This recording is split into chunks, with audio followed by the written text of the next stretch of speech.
एक दिन वह मेरी हो जाएगी, तुम मेरे कभी नहीं होंगे। एक दिन सब मेरा होगा, आज नहीं तो कल यह मेरा हो जाएगा। गाइस, इस प्रकार के सेंटेंसेस अक्सर हम हमारी डे टू डे लाइफ में न जाने कितने बार इनका यूज़ करते हैं। तो आज की इस वीडियो में मैं आप लोगों को सिखाने वाला हूँ कि इंग्लिश में कैसे बोला जाता है। गाइस, अक्सर आप लोगों ने सुना होगा या बोला होगा बहुत बार अपनी डे टू डे लाइफ में इस प्रकार के सेंटेंसेस। एक दिन वह मेरी हो जाएगी, एक दिन सारा पैसा मेरा हो जाएगा, एक दिन वह बंगला मेरा हो जाएगा।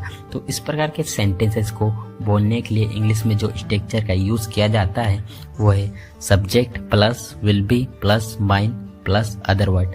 गाइस, यहाँ पे एक बात बता देना चाहूँगा, जो माइन है यहाँ एज अ पॉसेसिव प्रोनाउन के रूप में यूज़ किया जाएगा, जिसका हिंदी होता है मेरा, मेरी, मेरे। तो चलिए गाइस, यहाँ पे कुछ एग्जांपल्स लेते हैं ताकि इसे और बेहतर तरीके से सीख सकें। एक दिन वह मेरी हो जाएगी, one day she will be mine, one day she will be mine. तुम मेरे कभी नहीं होंगे, you will never be mine, you will never be mine. एक दिन सब मेरा होगा, one day this all will be mine, one day this all will be mine. आज नहीं तो कल यह मेरा हो जाएगा, sooner or later this will be mine, sooner or later this will be mine. कैसे यहाँ पे बता देना चाहूँगा, आज नहीं तो कल के लिए सूनर और लेटर का यूज किया जाता है। नेक्स्ट, एक दिन यह कार मेरी हो जाएगी, one day this car will be mine, one day this car will be mine. कभी न कभी यह संपत्ति मेरी हो जाएगी, sooner or later this property will be mine, sooner or later this property will be mine. तुम इतनी भोली नहीं हो जितनी लगती हो, इंग्लिश बोलना इतना मुश्किल नहीं है जितना लगता है, ये इतना महंगा नहीं है जितना तुम सोच रहे हो, तुम उतने होशियार नहीं हो जितना लगते हो। गाइस, इस तरह के सेंटेंस अक्सर हमें बोलने होते हैं। तो इस प्रकार के सेंटेंस को बोलने के लिए जो इंग्लिश में स्ट्रक्चर के यूज़ किया जाता है वो है not as adjective plus as. Guys, बहुत ही कमाल का स्ट्रक्चर है जो कि राइटिंग के साथ साथ स्पोकन इंग्लिश में भी बहुत यूज़ किया जाता है। तो चलिए इसे यूज़ करने का कंप्लीट रूल जान लेते हैं। सबसे पहले बोला जाता है सब्जेक्ट, सब्जेक्ट के बाद में हेल्पिंग वर्ब, हेल्पिंग वर्ब के बाद में नोट एज, नोट एज के बाद में adjective plus as plus complete sentence, जो कि किसी भी टेंस में हो सकता है। ये आपके ऊपर डिपेंड करता है कि आपको कहना क्या है। गाइस, यहाँ पर आप एग्जाम्पल्स देखोगे तो अपने आप समझ जाओगे। ये इतना आसान नहीं है जितना तुम सोच रहे हो, it is not as easy as you are thinking. तुम इतनी सीधी नहीं हो जितनी लगती हो, you are not as innocent as you look. English बोलना इतना मुश्किल नहीं है जितना लगता है, speaking English is not as difficult as it seems. कैसे यहाँ पे जो स्पीकिंग इंग्लिश है ये फ्रेज पूरा का पूरा कंप्लीट सब्जेक्ट है। वह इतना बुरा नहीं था जितना हम सोच रहे थे, he was not as bad as we were thinking. जैसे तैसे मैं यहाँ आया हूँ, जैसे तैसे मैंने उसे समझाया, जैसे तैसे मैंने यह काम किया है, जैसे तैसे उसने मुझे बुलाया।